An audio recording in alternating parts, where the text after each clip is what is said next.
सज्जनगड ठोसेघर मार्गावरील बोर्णे गावच्या हद्दीतील मंकी पॉइंट परिसरात एक युवती दरीत कोसळली।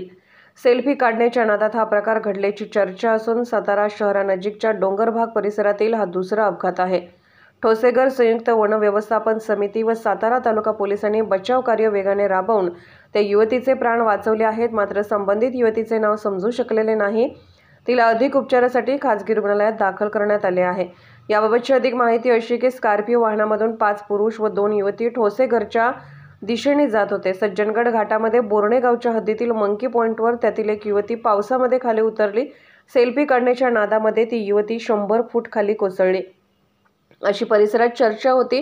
त्यावेळी गाडीतील सर्वांनी एकच गोंधळ केला। ही घटना सायंकाळी 7:15 दरम्यान घडल्याची माहिती आहे।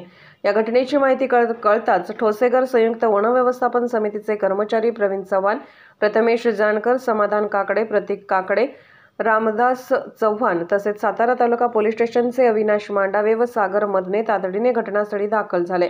खोल दरीमध्ये दोरखंड टाकून या कर्मचाऱ्यांनी त्या युवतीला सुखरूपपणे वर आणले। अवघ्या अर्ध्या ते पाऊण तासामध्ये हे बचाव कार्य करण्यात आले। मात्र दरीत कोसळल्याचा त्या युवतीला प्रचंड धक्का बसला होता। त्यामध्ये ती जखमी झाली होती। संबंधित युवतीला अधिक उपचारासाठी साताऱ्यातील खासगी रुग्णालयात दाखल करण्यात आले आहे। घाटातील प्रवासामध्ये पर्यटकांनी धोकादायक ठिकाणी जाऊन आपला जीव धोक्यात घालू नये असे आवाहन सातारा तालुका पोलीस स्टेशनचे पोलीस निरीक्षक निलेश तांबवे यांनी केले आहे।